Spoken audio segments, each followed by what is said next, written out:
So good evening students. Today we will see the current affairs analysis dated from 23rd to 25th November 2024. First article related to the India's urban infrastructure financing. Urban இருக்கக்கூடிய financing problem பற்றி சொல்கிறாங்க இந்த article. Urban அப்படின்னா என்னது? எந்த category peoples இருக்கக்கூடிய பகுதி urban எழுதி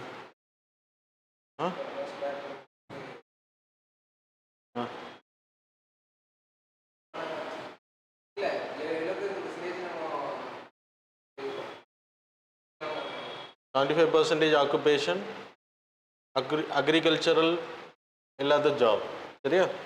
நாட் அக்ரிகல்ச்சர் ரிலேட்டட் ஜாப். அப்புறம்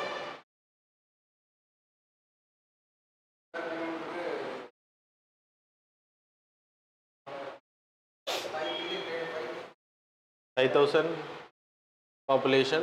அது மாதிரி தெரல் ஸ்ட்ரக்சர்ஸ் இன் அர்பன் ஏரியா 10,000 இருந்து 20,000 population will be classified as municipal Nagar Panchayat.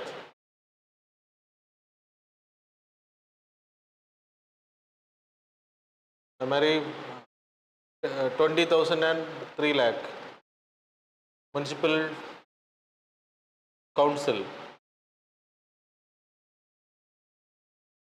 3 lakh and above, that is municipal corporation.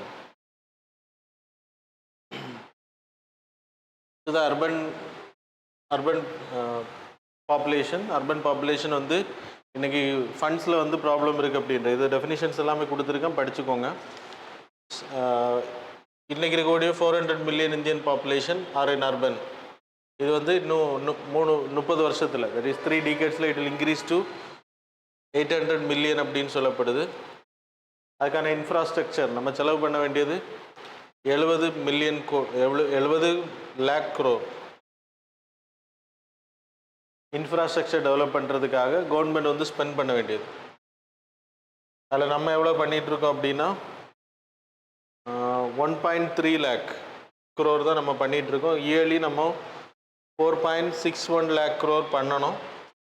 இது வேர்ல்டு பேங்கோட ரிப்போர்ட். இந்தியாவை பற்றி, இந்தியாவோட இன்ஃப்ராஸ்ட்ரக்சரை பற்றி அவங்க சொல்லியிருக்காங்க.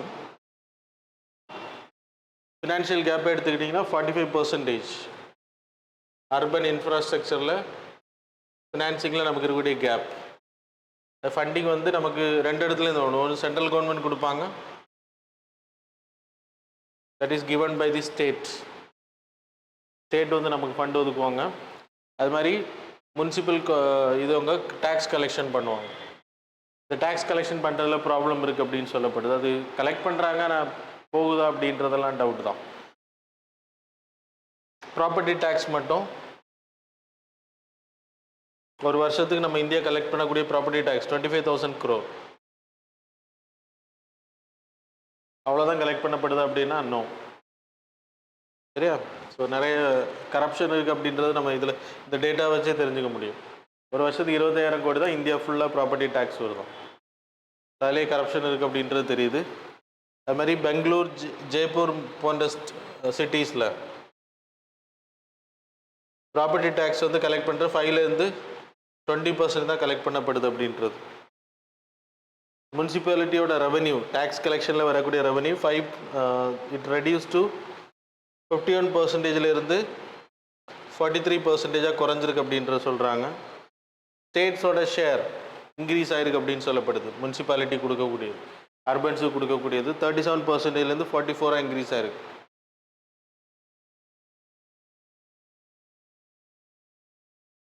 என்ன இருந்தாலுமே முனிசிபாலிட்டிக்கு வந்து வருமானம் வர்றது கம்மியாக இருக்குது.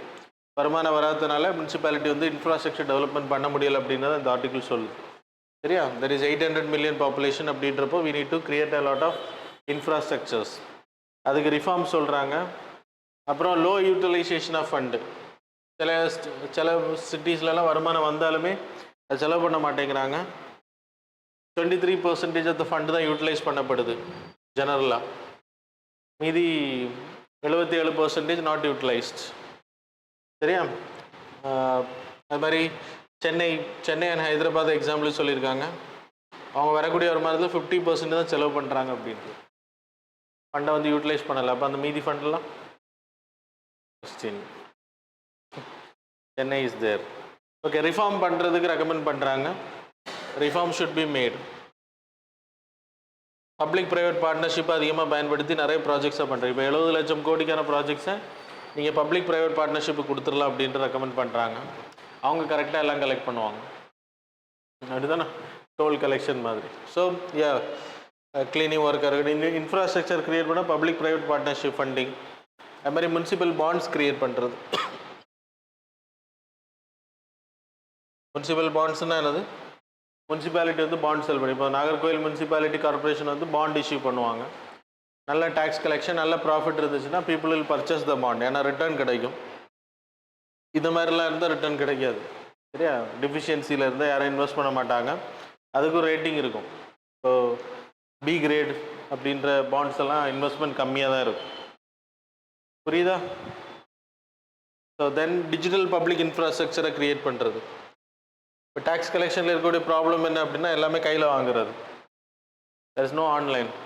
இப்போ ஓரளவு சில இடங்களில் பண்ணுறாங்க. ஆன்லைன் சிஸ்டம் கொண்டு வீடுகளில் போய் கலெக்ட் பண்ணுறது எல்லாமே ஆன்லைன் கிடையாது. இது கிராமப்புறங்கள் அப்படி தான் இருக்குது. It's talking about municipality. Urban அப்படின்றப்போ இங்கெல்லாம் ஆன்லைன் தான், கமிஷனர் கார்பரேஷனில் எல்லாம். ஆனால் பேமெண்ட் வந்து எப்படி பண்ணோம் அப்படின்றது இம்பார்ட்டன்ட். அதில் டிஜிட்டல் பப்ளிக் இன்ஃப்ராஸ்ட்ரக்சரை க்ரியேட் பண்ணுறது.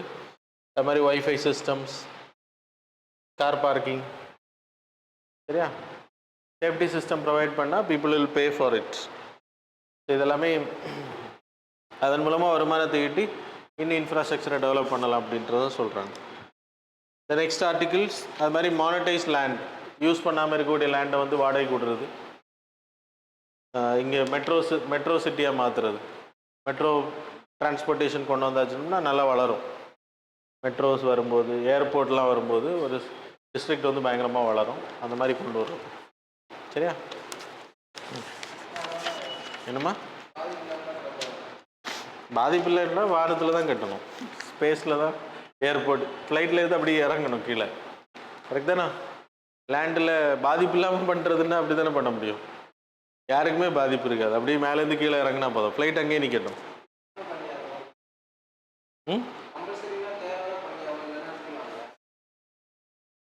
We'll discuss later. So Astamudi Lake, next article.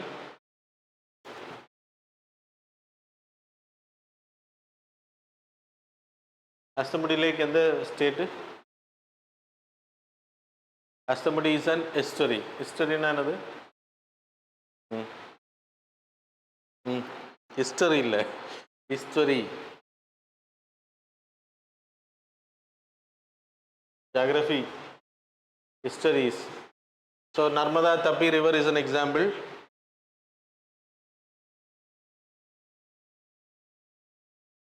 அது மாதிரி அஸ்தமுடி லேக் கேரளாவில் இருக்குது. அஸ்தமுடின்னு ஏன் பேர் அப்படின்னா 8 முடி, முடின்னா பிரான்ச். சரியா? 8 பேரிட்ஸ், 8 ரிவர்ஸோட branch.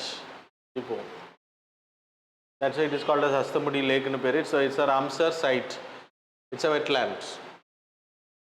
Kollam district la varudhu. இது வந்து brackish water area, backwater area. இது என்ன அப்படின்னா தண்ணி வந்து டைரக்டாக emergent coastal area, emergent coastal area. So இங்கே லேண்டில் இங்கேருந்து தண்ணி வந்து டைரெக்டாக போய் கடலில் இறங்கும். ஏன்னா it will have less sediments. ஹிஸ்டரிஸ்னா லெஸ் செடிமெண்ட்ஸ். அப்போது இப்போ டெல்டாஸ் எல்லாம் எடுத்துக்கிட்டிங்கன்னா தண்ணியை வந்து இங்கேயே அப்ஸ்ட்ரக்ட் பண்ண ஆரம்பிக்கும், கடல் தண்ணி. அது காரணம் என்னென்னா நிறைய செடிமெண்ட்ஸ் இருக்கும். செடிமெண்ட்ஸ் வந்து இங்கே டெபாசிட் ஆகும் லேண்டுக்குள்ளாடி. அப்போது there will be a delta formation in this area. இதுக்கு பேர் தான் deltas, Kaveri delta, deltas. Histories அப்படின்னா இங்கே டெபாசிட்ஸ் செடிமெண்ட்ஸ் வந்து கம்மியாக தான் எடுத்துகிட்டு வரும் தண்ணி. அப்போ அது டைரெக்டாக என்ன அப்ஸ்ட்ரக்ஷன் இருக்காது. அதுவும் இது மேலே இருக்குது. ஸோ டைரெக்டாக தண்ணி கடலில் போய் இறங்கும். ஸோ அதுக்கு பேர் ஹிஸ்டரிஸ்னு பேர். ஸோ நீங்கள் ஷிப்பை உள்ளே எல்லாம் எடுத்துகிட்டு வரலாம். சரியா? கொஞ்சம் தோண்டணும். அதுக்கு பேர் ஹிஸ்டரிஸ்னு பேர். Ashtamudi lake is an estuary. So இது நியூஸில் வந்ததுக்கான ரீசன் இங்கே நிறைய உயிரினங்கள் வந்து அழிஞ்சிட்டு இருக்கு. It's a wetland of Ramsar convention. நாங்கள் நீங்கள் அந்த படத்தை இமேஜை நீங்கள் பார்த்தீங்கன்னா யூ கேன் கீழே ஷோ இட் இதான் அஸ்தம்படி லேக்கு. தண்ணி உள்ளே போயிருக்கு, பிறகு கடல் தண்ணி உள்ளே போயிருக்கு, அதான் பிராக்கிஷ் வாட்டர். மீன்கள், பிளாஸ்டிக்ஸ் அதிகமாக டம்பிங் பண்ணப்படுது, ஆல்கல் ப்ளூம். ஸோ மெயினாக மைக்ரோ பிளாஸ்டிக்ஸ் அதிகமாக இருக்குது அப்படின்றத சொல்கிறாங்க. கேரளாவில் காயில் ஃபிஷ் ரொம்ப அதிகமாக சாப்பிடுவாங்க பீப்புள். இதெல்லாம் பார்த்தா சாப்பிட முடியாது, இதுதானா? ஸோ மெயினாக அங்கே இருக்கக்கூடிய அன்ட்ரீட்டட் சீவேஜ், நம்ம வேஸ்ட்டு எல்லாம் ட்ரைனேஜஸ் எல்லாம் கொண்டு ஆற்றுல இல்லை, இது குளம் மாதிரியான ஸ்ட்ரக்சர். பிராக்கிஷ் வாட்டர் குமிஞ்சிருக்கக்கூடிய இந்த காயல்களில் கொண்டு விடும்போது அங்கே என்ன ஆகும் அப்படின்னா நியூட்ரியன்ஸ் அதிகமாகும். நியூட்ரியன்ஸ் அதிகமாகும்போது ஆல்கல் ப்ளூம், ஆல்கல்னா பச்சை கலரில் அந்த தண்ணி மாற ஆரம்பிக்கும். பாசி அதிகமாகும். பாசி அதிகமாக சன்லைட் உள்ளே போகாது. சன்லைட் உள்ளே போகலைன்னா அங்கே உள்ளே இருக்கக்கூடிய உயிரினங்கள் வந்து ஆக்சிஜன் பயங்கரமாக டிமாண்ட் பண்ணும். That is called as BOD. BOD எந்த அளவுக்கு அங்கே இருக்குன்றதை வச்சு நம்ம, ஏன்னா அங்கே மைக்ரோ ஆர்கானிசம்ஸ் அதிகமாக இருக்கும் டீகம்போஷன் பண்ணுறதுக்கு. அப்போ அந்த தண்ணியோட கெட்டத்தன்மையை நம்ம கண்டுபிடிக்க முடியும். பிஓடியை வச்சு நம்ம ஐடென்டிஃபை பண்ணலாம். So that's about the thing. So இங்கே biological oxygen demand is very high. அது வந்து இருக்குது. அது மாதிரி ஈக்குவலி பாக்டீரியா அது கண்டிப்பாக அதிகமாகும். சரியா? ஸோ கண்டாமினேஷன் அதிகமாகும்போது அது மாதிரி மைக்ரோ பிளாஸ்டிக்ஸ் அதிகமாக இங்கே இருக்கக்கூடிய கடலில் இந்த தண்ணியில் இருக்கக்கூடிய உயிரினங்களில் அதிகமான மைக்ரோ பிளாஸ்டிக்ஸ் இருக்குது அப்படின்றத சொல்கிறாங்க. இன்றைக்கு வரைக்கும் மைக்ரோ பிளாஸ்டிக்ஸ் எந்த அளவு ஹார்ம்ஃபுல்ன்றது நம்ம என்ன ஸ்டடீஸே கண்டுபிடிக்கலை.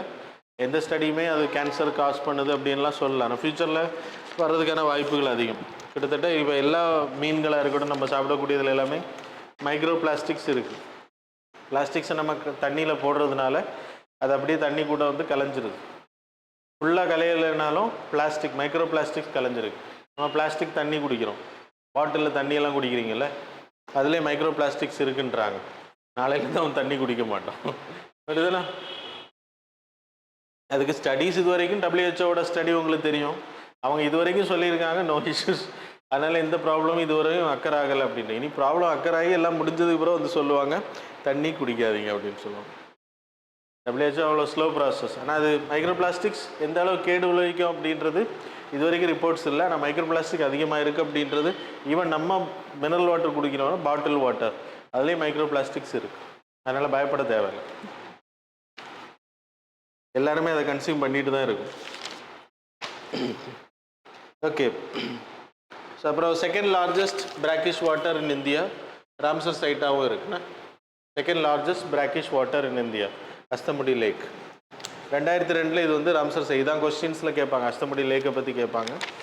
டிகிரடேஷன் கேட்கலாம், மெயின்ஸில் நீங்கள் கேட்கலாம். வெட்லேண்ட்ஸ் அழிகிறதுக்கான ரீசன்ஸில் இந்த எக்ஸாமில் நீங்கள் மென்ஷன் பண்ணலாம். The next article socialistic principle. Socialism அப்படின்ற வேர்டு வந்து 1976 42nd அமெண்ட்மெண்ட் ஆக்டில் ஆட் பண்ணப்படுது. ரீசெண்டாக செக்குலரிசமும் சோசியலிசமும் வந்து கான்ஸ்டியூஷனில் இல்லை, அதனால் அது வந்து ரிமூவ் பண்ணப்படணும் அப்படின்னு இப்போ புதிய சீஃப் ஜஸ்டிஸ் ஆஃப் இந்தியாவோட பெஞ்சுக்கு அது போயிருக்கு. அவங்க என்ன சொல்லியிருக்காங்கன்னா socialism is a part of the constitution and secularism is also part of the constitution. Its is amendable. ஏன்னா அவர் என்ன சொல்லியிருந்தார் அப்படின்னா, பெட்டிஷனர் என்ன சொல்லியிருந்தாருன்னா 1950 கான்ஸ்டியூஷன் உருவாகும் போது அடாப்ட் பண்ணப்படும் போது அது இல்லை, அது உண்மைதான். அதனால் திருப்பி நீங்கள் அமெண்ட்மெண்ட் பண்ணி ஆட் பண்ணது இட்ஸ் அ ராங் அப்படின்னு சொல்லியிருக்காரு. அவர் பெருவரி கேஸ்லாம் படிக்கலைன்னு, பெருவரி கேஸ் அவனத்த பாரதி கேஸில் it can be amended, you people know. பெருவரி கேஸில் அமெண்ட்மெண்ட் பண்ணக்கூடாதுனாங்க. கேசவனந்த பாரதி கேஸில் it can be amended because it's a part of the constitution. You people know that. ஞாபகம் இருக்கா?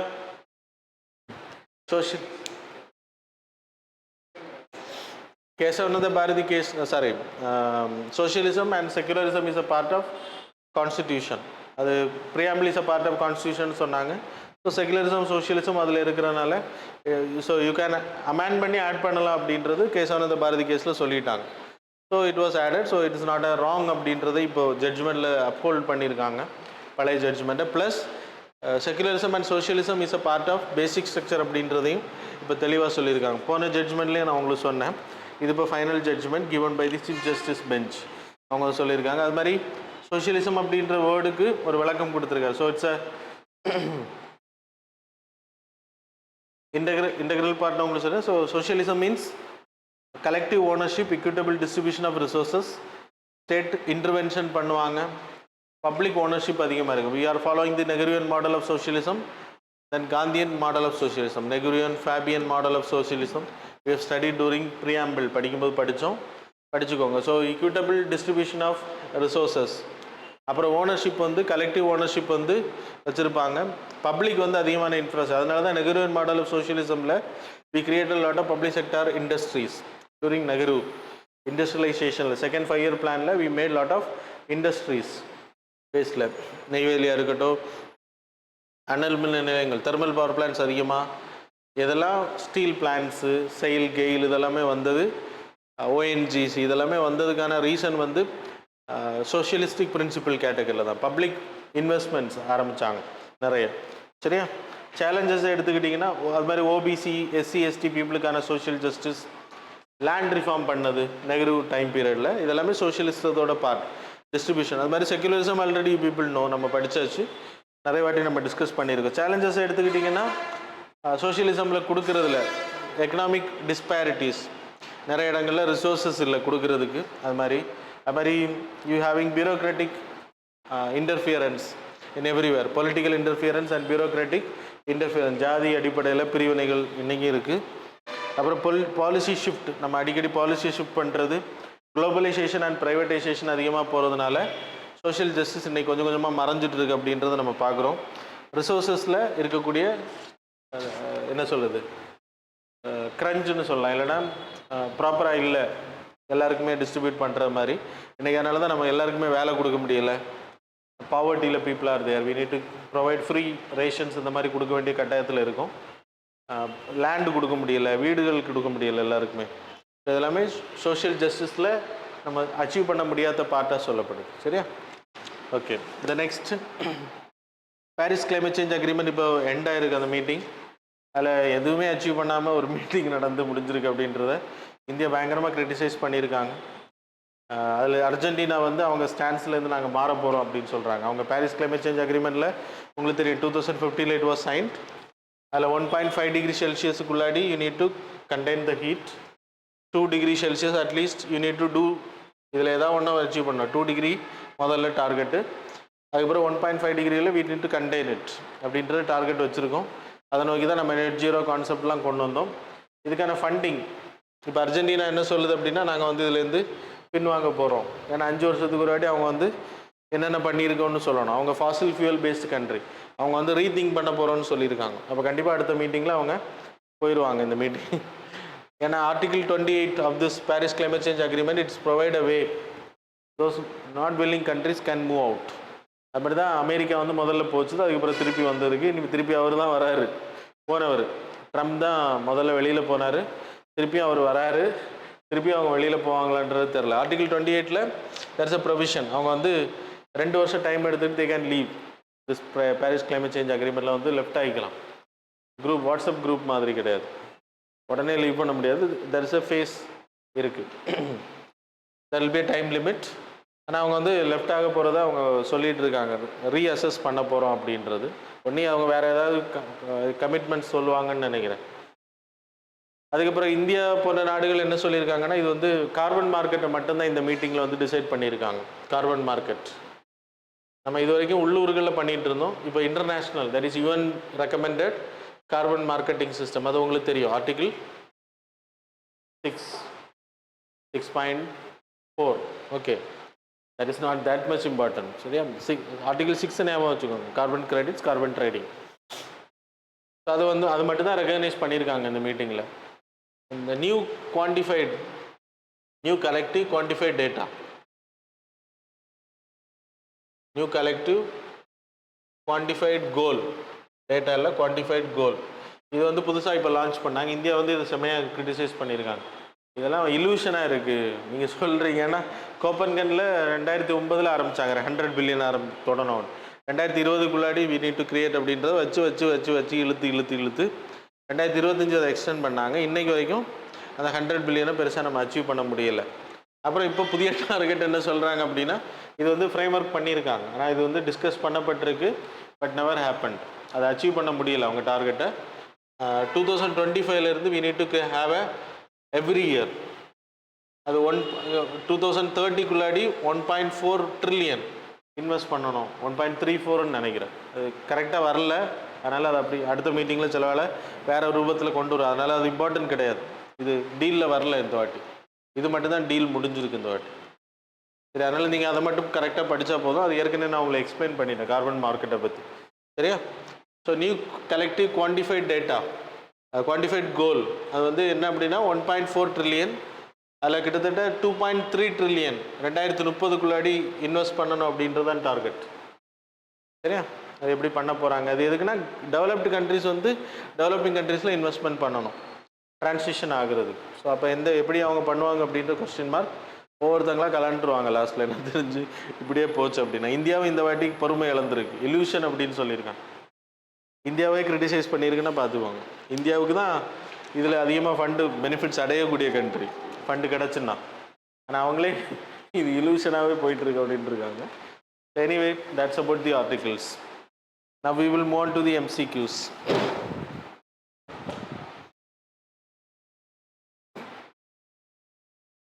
Question number 1.